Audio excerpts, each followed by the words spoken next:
Vamos entonces a tener una palabra de oración. Padre Celestial, te damos gracias por esta reunión, por estos hermanos que estamos aquí reunidos, hijos tuyos, buscando tu rostro. Yo no sé si hay entre nosotros alguien que no te conoce, que no ha tenido un encuentro cara a cara, que a lo mejor te había oído de oídas, pero no te ha visto cara a cara, no te ha visto con sus ojos, Señor, no ha contemplado la hermosura de tu templo. Pero rogamos que en este momento, este día, Señor, hoy siendo que es el día de salvación, te rogamos que cualquier persona que no ha tenido un encuentro contigo, que no salga de este recinto sin tenerlo. Te rogamos también por los hermanos, por los hijos tuyos, Señor, que tampoco ellos se vayan de aquí hoy sin tener un encuentro contigo. El encuentro contigo, Señor, no es solo para los incrédulos, sino para nosotros. Debemos de tener como cristianos un encuentro diario, un encuentro constante, un encuentro de minuto a minuto, Señor. Como decían los antiguos, vivir coram te, vivir en la presencia de Dios. Y te rogamos que nos des esa gracia. Espíritu Santo, háblanos en aquella forma apacible, en aquella forma calmada en la que tú hablas, Señor, y redarguye nuestros corazones. Tócanos, Señor, toca nuestras mentes y nuestros entendimientos. Y te ruego que todo espíritu perturbador, todo espíritu de sueño, de distracción, de embelezo, de aburrimiento, sea reprendido en este momento para que podamos tener una diáfana atención a tus cosas y una perfecta reverencia al Dios tres veces santo que está entre nosotros. En el nombre de Jesús. Amén. Amén. Bien, vamos a ver, hay una confusión a veces entre los cristianos en cuanto a recibir el Espíritu Santo y ser sellados por el Espíritu Santo. Son dos cosas completamente diferentes. Vemos que muchos en el Antiguo Testamento, muchos recibieron el Espíritu Santo. De hecho, todos los grandes héroes de la Biblia recibieron el Espíritu Santo. El rey David recibió el Espíritu Santo, el cual le inspiró a escribir los salmos. En el Antiguo Testamento se le llama al Espíritu Santo al espíritu de profecía. ¿Okay? Lamentablemente en nuestros tiempos hay ciertas denominaciones que abusan ese término del espíritu de profecía, o que tienen tal vez un entendimiento empobrecido del Espíritu Santo. Algunas denominaciones son simplemente de carácter herético y rechazan la hipóstasis, la persona del Espíritu Santo. El Espíritu Santo lo identifican entonces como si fuera una fuerza o una energía divina, ¿no? Ahí vemos, por supuesto, muchos paralelos y muchos dejos del gnosticismo que asediaba la cristiandad desde el principio. El Espíritu Santo es la tercera persona de la Trinidad. El Espíritu Santo es Dios. El Espíritu Santo es Señor. El Espíritu Santo estaba desde el principio de la creación. Dice que Él se movía sobre la faz del abismo. Entonces el Espíritu Santo es el Señor. Los antiguos lo llamaban el Señor y dador de vida, porque el Espíritu Santo es el que da la vida. Y no debe de sorprendernos entonces que el Espíritu Santo dé la vida en el bautismo. El bautismo, no debemos olvidar que es un funeral. Usted va allí a morir. Cantamos en las aguas de la muerte. Creo que ese fue el que canté, ¿no? El 247 es en las aguas. Fue el que estaba yo mal tocando en el piano. Les pido disculpas, pero bueno, ese es el himno que estaba tocando en el piano. El 247 que dice en las aguas de la muerte. Usted va a esas aguas a ser sepultado. Ireneo, que era un discípulo de los apóstoles, decía que vamos a las aguas, dice, cargados de pecados, y los dejamos allí para ser, dice, resucitados como nuevas criaturas. Eso es un lenguaje que es absolutamente bíblico. Lo leímos en la iniciación del servicio hoy en Romanos 6, cuando vimos qué cosa, que dice que somos sepultados juntamente con Cristo. En el libro de los Gálatas se nos menciona que dice que el que ha sido bautizado a Cristo, el que ha sido bautizado en Cristo, dice, revestido de Cristo. Entonces, ya no lo ve a usted Dios en la vileza de su naturaleza, no lo ve a Dios a usted en la vileza de su pecado, sino que cuando Dios lo ve a usted por la óptica y el lente de nuestro Señor Jesucristo. Eso es un milagro que yo no lo puedo entender. No sé quién sabio hay entre nosotros que puede entender eso, pero este conocimiento es demasiado alto para mí, como dice el rey David. Pero es algo que es increíble, porque eso es exactamente lo que ocurre. Hay una transferencia de la culpa, hay una transferencia de de aquella cuenta que quedó pendiente. La cuenta no puede simplemente ser borrada o eliminada, hermano. La cuenta tiene que ser pagada. Dios constituyó el universo de tal manera que, de hecho, las leyes de termodinámica, las leyes fundamentales de las que rigen al universo, las leyes de la física, la primera y segunda ley de termodinámica, hablan de la conservación de la materia y la energía. Nada puede ser, la materia ni la energía pueden ser ni creadas ni destruidas. Y existe la misma cantidad de materia y energía que existe desde el principio del universo hasta hoy día. Todo tiene un precio. Usted no puede simplemente borrar las cosas. Y el precio del pecado suyo era ¿qué cosa? Muerte. Alguien tenía que morir. Pero gracias a Dios que Dios decidió que muriera su Hijo por nosotros. Y ahora cuando usted lo metemos, bueno, a los hermanos que vamos a meter dentro del bautismo, pero los que ya fueron bautizados, usted fue sepultado, usted fue metido en Cristo. Entonces todos aquellos méritos adquiridos por el Señor Jesucristo vienen a ser suyos. ¿Por qué? Por alguna obra buena que usted hizo, por algo que usted le dio a Dios, y entonces Dios se ve comprometido con usted, como hacemos en las Navidades, que le regalamos a personas que ni queremos regalarle, pero nos vemos comprometidos porque nos regaló, o es el jefe. Saben todo lo que me están mirando, no me miren así porque todos hacemos, yo no, yo le dije a mi familia y todos saben que yo no hago regalos de Navidad, no la hago. Yo si quiero regalarle algo a una persona que me tocó y me recordó, va y se lo regalo, cualquier fecha del año. Pero muchas veces ocurre que en la Navidad que hacemos, no, fulano me regaló, imagínense que me regaló un reloj y yo le había comprado un paquete de medias. Entonces, no, sal corriendo, vamos al mall, hay que comprarle algo más al nivel de, ¿pasa o no? Entonces, pero eso no fue lo que ocurrió con el Señor Jesucristo. ¿Sabe por qué? Porque no existe mall en el universo donde usted pueda comprar un regalo equivalente al regalo que le hizo Dios en Cristo. El costo del universo, toda la riqueza que puede existir en el universo, los quintillones de toneladas de oro que pueden existir o diamantes, no pueden pagar el precio del Señor. Entonces, ¿qué, como dice el himno, qué te daré, maestro? ¿Qué te daré? ¿Qué te puedo dar? Es que ni yo mismo, porque mío no soy, y todo lo que tengo y todo lo que hay en mí es de ti. Imagínese usted. Pero tenemos por fe una recepción, un amén, un heme aquí, un hágase, un fiat, donde recibimos todas aquellas cosas que Dios nos quiere dar voluntariamente. Porque dice que Dios desea que ninguno se pierda, sino que todos procedan al arrepentimiento. Dios no desea que las personas se vayan al infierno. Dios no predestinó a nadie a que vaya al infierno. Él creó el infierno para Satanás y sus ángeles. Claramente lo enseña la Escritura. Pero es su deseo que todos se arrepientan y procedan al arrepentimiento. ¿Por qué? Porque de tal manera amó Dios al mundo que dio a su Hijo unigénito, para que todo aquel que en Él crea no se pierda, mas tenga vida eterna. Pero ahí está el condicional. Todo aquel que crea. El sacrificio de Cristo es un sacrificio objetivo, pero solamente es aplicado y eficaz a mí si yo creo. La fe es la puerta que se abre en mi corazón para recibir los beneficios de Cristo. La fe es la que le abre los puños al cristiano para decir, sí Señor, recibo esto de ti. Entonces vimos que desde el Antiguo Testamento habían varios pasajes, pero vamos a comenzar en el libro de los Hechos, en el Nuevo Testamento, Hechos capítulo 2, verso 38. Y vamos a ver aquí en la enseñanza de los apóstoles, 2:38, Éxodo 2, Hechos, dije Éxodos,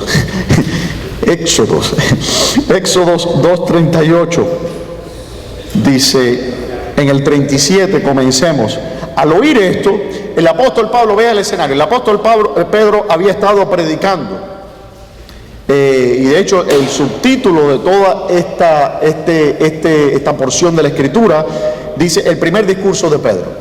Y Pedro comienza a predicar el evangelio de salvación. Y llega un punto que dice, los que estaban escuchando, dice, al oír esto, al oír que, bueno, desde el versículo 14, dice, se compungieron de corazón y dijeron a Pedro y a los otros apóstoles, varones hermanos, ¿qué haremos? ¿Cómo somos salvos? ¿Cómo entramos en el reino de Dios? ¿Qué tenemos que hacer? ¿Qué quiere Dios que hagamos? ¿Qué haremos? Habían sido compungidos, habían escuchado la palabra santa de Dios, que es eficaz y tiene dos filos, y esa palabra de Dios por medio de la boca del Espíritu Santo, Pedro, lleno del Espíritu Santo, predica, y aquella palabra entra hasta los tuétanos de estos oyentes y le dicen entonces, ¿qué haremos? Porque ¿sabe qué pasa, hermano? Algo hay que hacer. Las cosas no pueden continuar como estaban. Hay un antes y un después cuando usted viene al encuentro con el Señor Jesucristo. Cuando los Reyes Magos vinieron a ver al niño que había nacido, dice, cuando ellos se vuelven a su país, ¿qué se van? Dice, por otro camino. Usted no puede venir por donde mismo vino al Señor Jesús. Usted no puede seguir siendo la misma persona que usted era hace 40 años después de tener un encuentro con el Señor Jesucristo. Yo he escuchado a veces hermanos que dicen, no, porque yo soy así, y ese es yo tengo mal carácter. Y yo, hermano, pero usted fue salvo ¿cuándo? Usted lleva 30 años con el mismo carácter y el Espíritu, no, el Señor está obrando en mí. Oye, pero qué lento está obrando el Señor en usted. ¿Dónde está la eficacia y el poder del Espíritu Santo? Entonces usted ve que hay hermanos que vienen con las mismas mañas, la misma, y a veces los hermanos con miedo. No en esta iglesia, ojo, estoy hablando de otras iglesias que me han comentado. Pero vienen los hermanos, ¿y qué pasa? Tenemos que tener ese espíritu de decir, oye, ¿en qué momento voy a permitir que el Espíritu Santo haga su obra en mí? No se puede usted justificar. Le va a decir a usted, al Señor, cuando usted se pare, sea que el Señor se lo lleve en su muerte o que Él venga en su venida, usted le va a decir, bueno, Señor, yo soy así. A ver qué le dice el Señor. ¿Le va a decir usted eso al Señor? Todos tenemos áreas donde el Espíritu Santo nos está señalando. ¿Qué estamos haciendo con ese señalamiento del Espíritu Santo? Hay áreas donde el Señor está poniendo el dedo diciendo, pero tengo esto en contra tuya. Sí, amén, tú eres bueno, das diezmo, vienes a la iglesia, oras, amén, tienes fe. Pero tengo esto. Y llene el esto con lo que sea el esto suyo. Yo tengo mis estos y usted tiene sus estos también. Todos tenemos nuestros estos. Pero hay un esto que espero que el Espíritu Santo le esté tocando. Ahora, hay un problema aún mayor. ¿Y qué si el Espíritu Santo no le está poniendo el dedo en nada? Yo creo que eso es un poco más peligroso aún. Pídele al Señor que le revele. Pídele al Espíritu Santo, Señor y dador de vida, a la luz del universo, aquella luz que vino a habitar entre los hombres, que ilumine, a ver, ¿dónde están las partes oscuras? Muéstrame, Señor, qué es lo que tiene que ser limpiado. Muéstrame qué es lo que tiene que ser cambiado. Y dame el poder, en tu poder y en tu gracia, de poder limpiarlo y cambiarlo y remover lo que tenga que ser removido y poner lo que tiene que ser puesto. ¿No? Disculpe. El hermano Alirio siempre se acuerda que esta es mi agua favorita. Él va a tener una gran recompensa de profeta. Bien, entonces, ¿qué dice? Dice, hermanos, ¿qué haremos? Algo hay que hacer.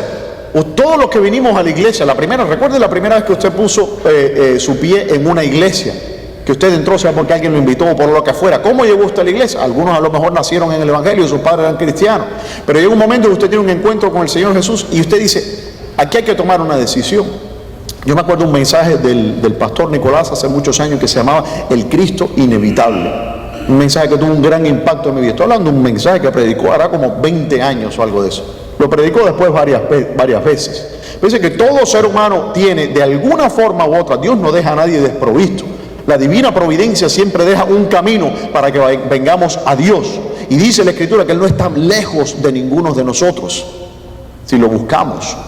Y todo el mundo tiene que tener un encuentro con el Señor. Piensa la primera vez que usted vino a esta iglesia. ¿A qué usted vino a la iglesia? ¿Qué estaba buscando? ¿A quién estaba buscando? ¿Por qué vino aquí? ¿Por qué no se quedó el domingo descansando la mañana en la iglesia, en la casa? Entonces estos hombres, después de haber escuchado la palabra, dice, se compungieron de corazón y dijeron a Pedro y a los otros apóstoles, varones hermanos, ¿qué haremos? Yo escucho como la ansiedad en las voces de estos hermanos. ¿Y cuál es la respuesta de Pedro? Pedro dice, arrepentíos. ¿Y qué significa arrepentíos? Hermano, como los Reyes Magos que le mencioné, usted venía por este camino, agarre ahora por este otro camino que se llama Cristo. Usted venía por el camino donde usted hacía las cosas a su manera, no, a mi manera. ¿Se acuerdan de esa canción de Frank Sinatra? Regrets, I've had a few, but then again too few to mention. Dice que tuvo algunas, ¿cómo se dicen? Regrets, que se arrepintió de algunas pocas cosas en su vida. No, hay que arrepentirse de mucho en la vida, hay que arrepentirse de todo, ¿no? Y usted viene aquí y dice, lo hice a mi manera. ¿Usted quiere hacer las cosas a su manera? Porque hay una sola manera, hay un solo camino, hay una sola puerta, hay una sola vida, hay una sola Biblia, un solo Dios, una fe, un bautismo. Hay personas que he escuchado que a veces dicen, no, pues yo creo en Dios, pero yo creo en Dios a mi manera. Mal va la cosa si usted cree en Dios a su manera, ¿ok?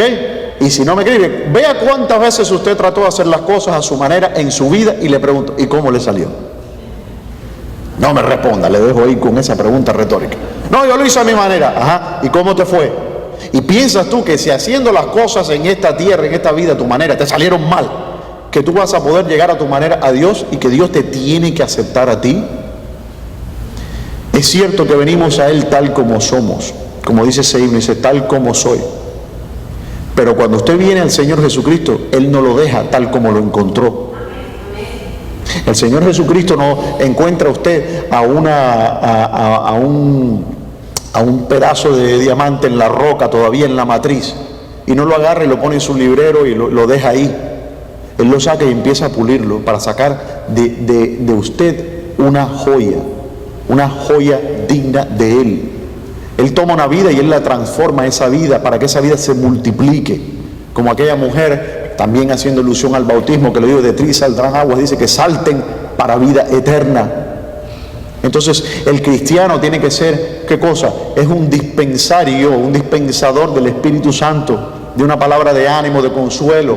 No que alguien venga, tenga un encuentro con usted y después termine y quiera tirarse de un puente, sino que tenga un encuentro con usted y si lo provoque usted a celos, que lo encuentre con usted y me diga, contra, yo no sé, dice, pero yo, como el himno, Dios, yo quiero ser cristiano de corazón, de corazón, de corazón.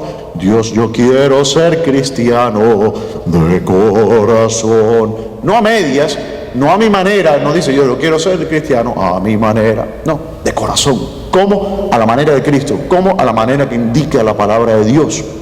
Ok, entonces le responde Pedro y dice, arrepentíos. ¿Qué significa arrepentíos? Volverse atrás. Ibas por aquí a tu manera, ahora tienes que hacerlo a la manera de Cristo.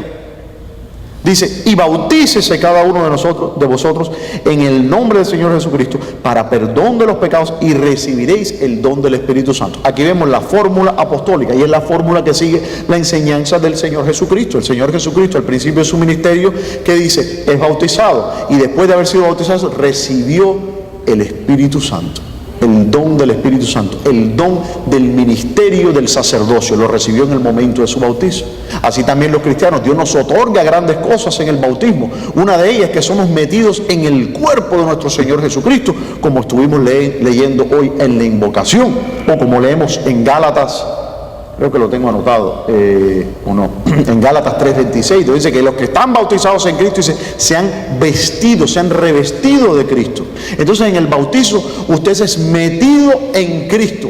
¿Y qué significa eso? Que usted es metido como un miembro de la iglesia, que es el cuerpo de Cristo. La iglesia es el cuerpo de Cristo. Por eso usted no puede participar de la Santa Cena si usted no es bautizado. Pero después de que usted es bautizado, usted tiene derecho a tomar la Santa Cena. Usted tiene derecho a tener una vida activa en el pueblo de Dios y su iglesia, que es su cuerpo. Usted tiene el sello, las arras del Espíritu Santo. Y cuando Dios promete y lo sella a usted con el Espíritu Santo, ese sello es irrevocable. Porque antes bien sea todo hombre hallado mentiroso y Dios verdadero. Dios no lo sella a usted por un tiempo. Hay una doctrina que enseña Calvino, que llama la gracia evanesciente. ¿Okay? Gracia evanesciente. Y Calvino enseñaba que Dios a veces le daba la gracia salvífica a ciertas personas, pero por un tiempo, y después se la retiraba, por el puro beneplácito de su voluntad, dice Calvino. Gracias a Dios que Calvino no es un autor inspirado de la Escritura, y que mi fe no está basada ni en Calvino, ni en Agustín, ni en Lutero, ni en Spurgeon, ni en ningún otro predicador, que mi fe está basada en uno solo, en un Dios, y un Salvador, un mediador entre Dios y los hombres, Jesucristo hombre. Gracias a Dios que no tenemos que confiar en las declaraciones de fe de ciertas declaraciones doctrinales o confesiones de fe de ciertas denominaciones, que mi fe no está puesta en eso, mi fe está puesta en la palabra de Dios. Gracias a Dios por eso, porque tenemos, dice la palabra profética, más segura, y que usted no va a fracasar ni su alma va a flaquear si usted está apoyado en esta palabra, en esta arca. Todas las demás maderas que usted trate de aferrarse se van a hundir en el diluvio. ¿Entiende lo que le estoy hablando? Todo árbol al que usted se esté colgando, se esté guindando, va a sucumbir. Pero la palabra de Dios lo va a llevar a usted a flote. Y la palabra de Dios lo va a llevar a usted directito hasta las puertas del cielo. La confianza nuestra está en la palabra de Dios, porque solo este documento es inspirado de Dios. No hay otra cosa, hermanos. No me haga caso a mí. Su fe no está fundada en lo que yo le diga a usted como pastor. Su fe está fundada en lo que dice la palabra de Dios. Y si yo le digo algo a usted que contradice la palabra de Dios, usted agarra y me saca de aquí. Estaba hablando con un hermano y dice que muchas veces pasa en la iglesia que los pastores empiezan a torcer y a predicar cosas que no están en la Biblia. Y lo que hacen es dejar de leer la Biblia. Mala opción. Si el pastor está predicando una cosa que no está en la Escritura, cambien de pastor. No cambien la Biblia. Cambien de pastor. Aquí está su roca, hermano. Entonces dice, arrepentíos y bautícese cada uno de vosotros en el nombre de Jesucristo para perdón de los pecados y recibiréis el don del Espíritu Santo. ¿Por qué para perdón de pecados? Bueno, fácil, porque si nos dice el apóstol Pablo que nosotros lo hemos enterrado a usted, ¿ok? Hay un dicho que dice, muerto el perro, se acabó la rabia. Y usted cuando sale de esas aguas, usted está limpio, porque usted es una nueva criatura. Esto no es un lenguaje poético o simbólico, eso es un lenguaje ontológico. Eso corresponde a una realidad. Cuando usted es sacado de esas aguas, usted es una persona nueva y usted recibe el don del Espíritu Santo. Y ese don, una vez que usted lo recibe, no se quita. Usted no va un día a despertarse y dejar de ser cristiano. Usted puede alejarse de Dios. Usted puede contristar al Espíritu Santo. Usted puede caer bajo la disciplina de Dios y puede caer bajo la disciplina de la iglesia. Y usted puede estar lejos del Señor, pero usted sigue siendo del Señor. Y usted sigue teniendo el Espíritu Santo. Y el Espíritu Santo sigue con el dedo ahí. Y si usted es cristiano, a mí no me importa cuántos años pasen, esa incomodidad no se va a desaparecer. Esa piedra en el zapato no se va a ir. El Espíritu Santo le va a seguir jalando las orejas. Usted va a seguir haciendo lo que le da la gana, pero el Espíritu Santo lo tiene de la oreja y cada vez va a apretar más hasta que usted vuelva a Dios. Amén. Ahora, si usted no siente nada de estas cosas que yo le he descrito, tenga una conversación conmigo, porque es probable que usted no tenga el Espíritu Santo. Si usted está escuchando estas palabras y usted está pensando y se contra, ¿a qué hora se acabará Porque hoy tenemos bautizo, quiere decir que eso va a demorarse más. Y uno tiene que almorzar, porque imagínense la hora del almuerzo, y hoy va a llover. Qué falta de consideración del pastor. Si ese es su pensamiento, usted y yo tenemos que tener una conversación, porque usted no está en las prioridades, no está en hablando un lenguaje, yo me acuerdo de los años 80 y 90, no estamos en la misma onda, no está en la sintonía del Señor. ¿Ok? Usted está por otra frecuencia y no la frecuencia del Espíritu Santo. Pero si usted está escuchando lo que yo estoy diciendo, usted diciendo, eso me lo dijo a mí. ¿Sabe qué? Tómeselo para usted. No es que yo se lo estoy diciendo a usted, eso me lo estoy diciendo yo mismo. Lo que estoy hablando, compartiendo con usted, hablando solo, por decir así. Les hago una historia. El otro día venía yo por eso le digo, oren por su pastor. Venía yo en el carro de traer al niño de la escuela y de repente comencé a hablar. Comencé a conversar, pero una conversación de me pregunto, me respondo, etc. Y a mí se me olvidó que el niño estaba en el carro conmigo. Y me dice, papá. Y entonces cuando me doy cuenta, la vocecita escuché, sí, Kiki, ¿cómo? Dime. Y dice, ¿tú estás hablando solo? Sí, Kiki. Papá, estás loco, no le hagas caso. Dice, no, dice, eso no es que estás loco. Dice, yo también hablo solo y no estoy loco. Entonces, bueno, yo me estoy diciendo esto a mí mismo. Pero si el Espíritu Santo está diciéndole esto también a usted, Ese no soy yo, hermano. Yo no preparo los sermones pensando en nadie específicamente. Hoy le voy a hablar del hermano Ismael porque se la tengo. No, si yo tengo que decirle algo a usted, hermano, yo voy y se lo digo a usted. Me parece que es más conveniente y más corta la comunicación si voy y hablo con usted, a estar tirándole de un púlpito. No. Ahora, si el Espíritu Santo le está hablando a usted, y si algo de lo que yo estoy diciendo dice, esto me toca a mí, esto me pega, hermano, ¿por qué será? Yo me acuerdo cuando el pastor Nicolás predicaba, que yo pensaba que él había hablado cuando yo era un teenager, que él había hablado con mi mamá, que mi mamá le había dado las quejas. Y era que él no estaba pensando, yo después decía, no, yo ni estaba pensando, yo no estaba pensando en vos, me decía. ¿Y es por qué? Porque el Espíritu me estaba hablando a mí.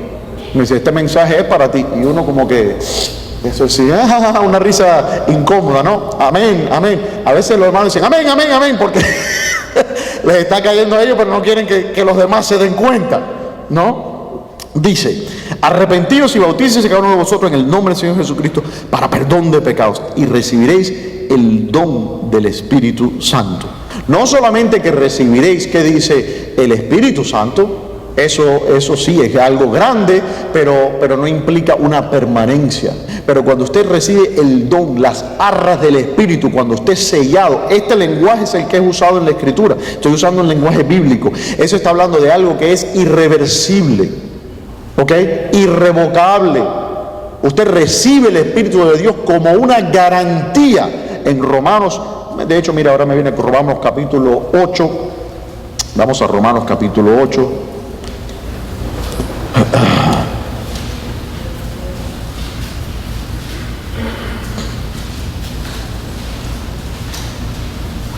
Discúlpeme, me distraje con otro versículo, ¿ves? Romanos 8, ¿qué dice?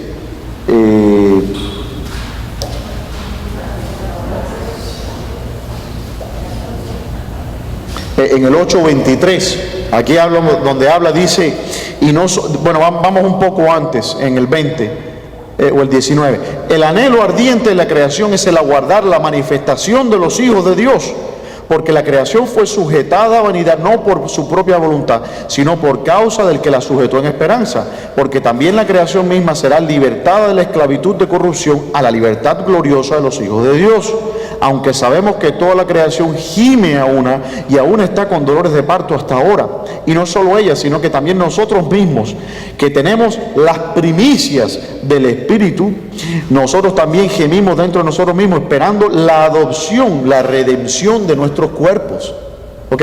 Nosotros aún no hemos sido adoptados, porque la adopción, ¿qué significa? Es la redención de su cuerpo. Pero recibimos una garantía promisoria, recibimos unas arras de que Dios nos va a adoptar como hijos. ¿Y qué significa eso de que nos va a adoptar como hijos? De que nuestra naturaleza va a ser cambiada y seremos como Él es. Por eso dice la Escritura que somos participantes de la naturaleza divina. Yo no puedo comprender eso. Participantes de la naturaleza divina. Por eso dice que por ese espíritu de la promesa podemos entonces clamar por fe, Abba, Padre. Abba es padre o papá en hebreo y también en el griego. Abba, Padre. Podemos decir que Dios es nuestro Padre. Pero eso viene, ¿por qué? Por medio del sello del Espíritu Santo. Pero les comencé diciendo que íbamos a pasar, y no vamos a explorar mucho porque tenemos que terminar breve, pero solamente no voy a poder leer todos los pasajes que había mencionado, pero les voy a contar solamente que en Éxodo, por ejemplo, capítulo 14, no vayan hasta allá, en Éxodo capítulo 14, léanse ese capítulo, habla de Moisés, cuando los israelitas salen de Egipto, y los israelitas están persiguiendo al pueblo de Dios, y llega un momento que está entre el ejército los sigue, y ellos se encuentran en el Mar Rojo, y tienen un mar por delante de ellos, y al ejército de Faraón detrás. ¿Y qué pasa entonces? La desesperación del pueblo, la falta de fe. ¿Y qué dice el Señor? Primero clama a Moisés. Moisés dice que clama a Dios y le dice, ¿qué tienes en tu mano? Y dice, tenía una vara. Esa vara representa la cruz de nuestro Señor Jesucristo. y le dice, mete la vara en el agua.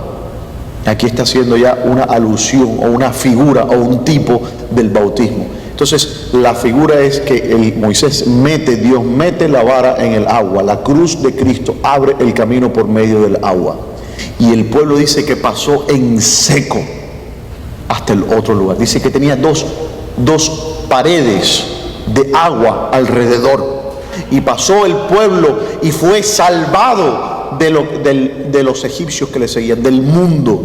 Y cuando entran los egipcios, esto es una enseñanza, hermano, me da escalofrío. Algunos hermanos se reían de mí ayer porque decían que yo siempre, uno no se da cuenta de la forma de hablar de uno, pero dice que yo siempre digo que me erizo o me da escalofrío cuando hay una parte en la Biblia que me toca, y entonces me lo señala. Yo no me había dado cuenta, pero ahora ya me voy a acordar. Me da escalofrío pensar eso cuando pasa el pueblo y después los egipcios se meten siguiéndolos. ¿Y qué pasa? Dios hace que se atasquen, dice, sus ruedas y sus carros, y los conturbó en medio de ese pasaje. Pero no solo que los conturbó, cuando el pueblo entonces hubo pasado, me sigo erizando, ¿qué es lo que pasa? Extiende Moisés y las aguas caen y perece todo el ejército de Faraón. Usted sabe que representa el ejército de Faraón, los pecados que le asediaban a usted, los pecados que seguían al pueblo de Dios, el mundo del cual Dios estaba librando a su pueblo. Dios estaba sacando en forma figurativa y simbólica al pueblo, a su iglesia del mundo. ¿Y quién sigue? Los pecados iban ahí detrás de, como esas personas que uno está manejando y le están siguiendo ahí cerca a uno. Bueno, ahí estaban los pecados. Y el pueblo de Dios, Israel, pasa por las aguas del bautismo. ¿Y quién queda sepultado ahí? Sus pecados. Y entran en la tierra de la promesa. Entran, aún no en la tierra de promesa, pero en la tierra de liberación. Entran en la tierra de la libertad. Han sido librados del mundo. Han sido librados de Egipto. Y eso se prefiguraba en esa historia con el bautismo del Nuevo Testamento. Después vemos que Josué, eso lo miran en Josué capítulo 4, léanse ese otro capítulo, no vamos a ahondar en él, pero en Josué capítulo 4, ¿qué ocurre? Llega Josué con el pueblo y tienen que pasar, ¿qué cosa? El río Jordán. Y nuevamente pasan un bautismo. El bautismo que pasa, ¿qué? Para entrar a la tierra prometida, a la tierra que fluye con leche y con miel. Hay una enseñanza muy bonita, una tradición muy bonita, que los primeros cristianos de los primeros siglos practicaban en los días del bautismo. ¿Okay? Los cristianos primitivos, cuando el candidato era bautizado, que salía del agua, le ofrecían un panal de miel y leche, para representar aquel momento en el que el pueblo entró en la tierra que fluye con leche y con miel, que representa nuestra salvación. Una tradición, no está en la escritura, pero me parece nadie tiene miel hoy, ¿no? Pero me parece una tradición bonita, un buen símbolo, ¿no? Para ilustrar aquella realidad de que usted pasó de muerte a vida y usted ha sido sellado por el Señor. Tanto así fue el sello que sacaron, dice, piedras del fondo del Jordán.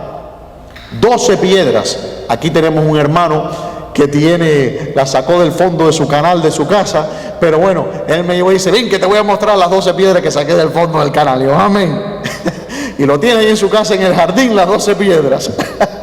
Amén. Entonces sacaron las 12 piedras y las pusieron como un altar. ¿Para qué? Por un sello de que diciendo, esto pasó, Dios nos libró por medio de estas aguas.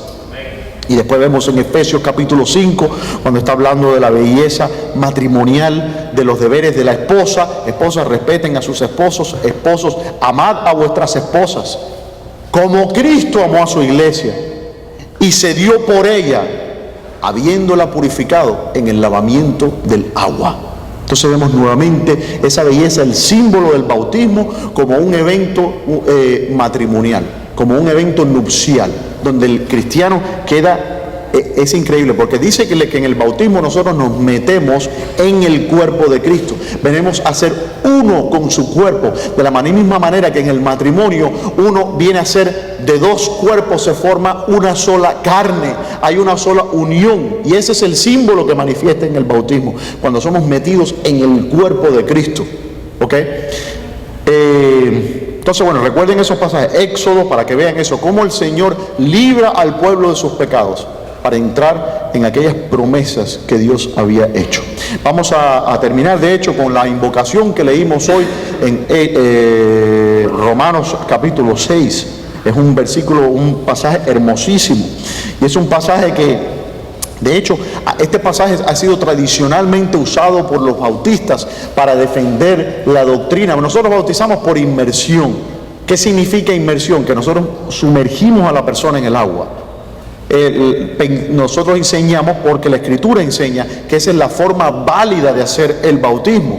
El bautismo por aspersión o rociando, no vemos que eso ocurrió en la Escritura. Siempre era un bautismo por inmersión. ¿Por qué? Porque representaba un funeral. Y cuando alguien fallece, usted no le echa un poco de tierra por la cabeza. Usted abre un hueco y pone a la persona debajo de la tierra.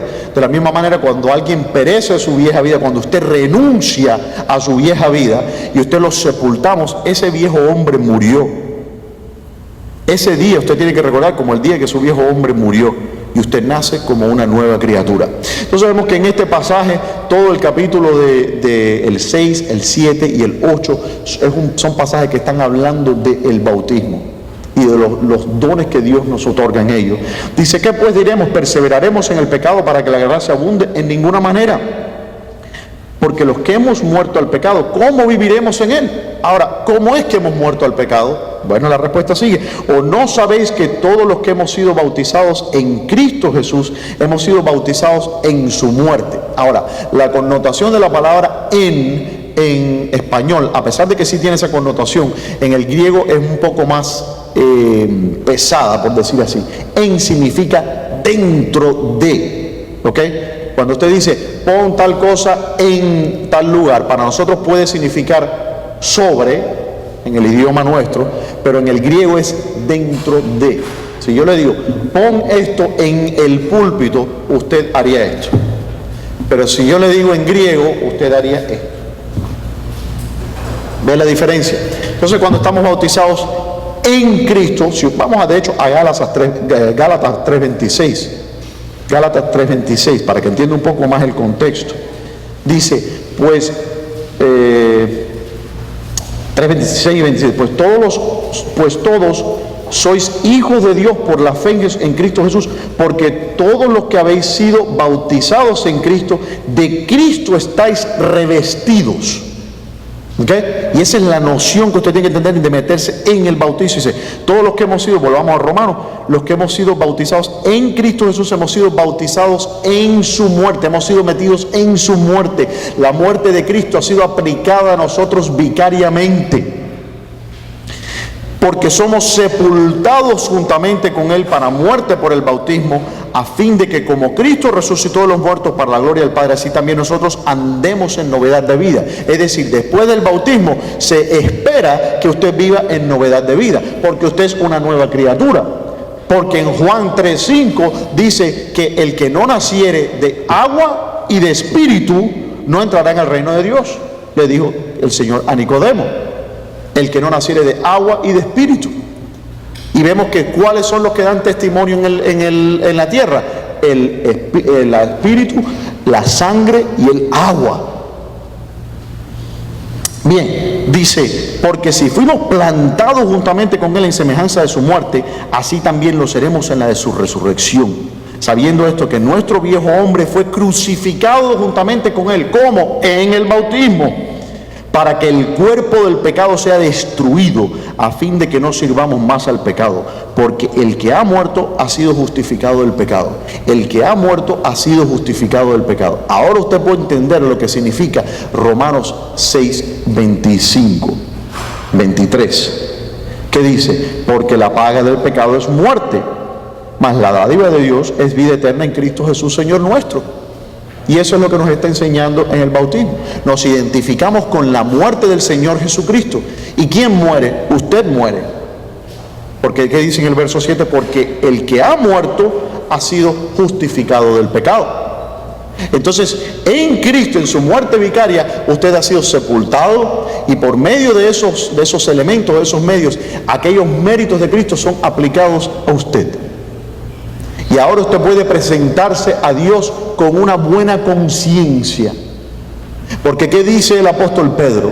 Dice, el bautismo que corresponde a esto, hablando del diluvio, de la figura de diluvio de Noé, dice, el bautismo que corresponde a esto ahora nos salva. Dice, no limpiando, dice, las impurezas de la carne, no porque nos limpia meramente físicamente, sino como una aspiración de buena conciencia ante Dios. ¿Qué significa eso? Aspiración de buena conciencia. Que cuando usted pasa por ese paso de obediencia, como le dicen los bautistas, le decimos, usted entra en ese paso de obediencia, usted recibe de Dios, usted metido en Cristo, usted resucitado como una nueva persona. Entonces usted puede pararse frente a Dios, a pesar de que usted es un pecador, pero usted puede pararse frente a Dios con una buena conciencia. Con una buena conciencia. ¿Por qué? Porque usted ha sido lavado por Cristo. Porque usted se ha revestido de Cristo. Y como usted está revestido de Cristo, cuando Dios el Padre lo ve a usted en Cristo. Revestido de Cristo. ¿Okay? Vamos a terminar ahí, hermanos, porque la hora yo sé que nos apremia. Pero les animo, no sé cuántos puedan quedarse, les animo, vamos a pasar a la iglesia del costado para darle apoyo a estos hermanos y pasar al bautismo y darle una bienvenida plena a estos hermanos en el cuerpo de nuestro Señor Jesucristo y como miembros de nuestra iglesia. La hermana Ángela, que me había pedido membresía, y le dije, bueno, hermana, paciencia, pero ahora y automáticamente, de acuerdo a nuestra constitución y de acuerdo a la escritura, inmediatamente que ella es bautizada, ella es miembro de nuestra iglesia. Y así mismo el hermano Santos, que tiene tanto de tiempo ya con nosotros, un hermano muy querido, que ha tomado la decisión de pasar por las aguas del bautismo. ¿Por qué? ¿Porque quieren agradar al pastor? No, hombre, no. Porque quieren agradar a su Señor y porque quieren tener una intimidad más grande con Él y porque quieren tener un vínculo y porque quieren hacer de la misma manera cuando uno ama a una mujer, que es lo que hace, se casa con ella, ¿no? Y le pone un anillo. Eso es lo que hacemos en el bautismo con el Señor, nos ponemos serios con Él. Padre, gracias por este día. Bendice, Señor, ricamente a estos hermanos que van a pasar el bautismo. Te damos gracias por este día tan solemne, Señor, en el que el cielo toca a la tierra. Gracias, Señor, por tus misericordias. Gracias por tu palabra. En el nombre de Jesús. Amén.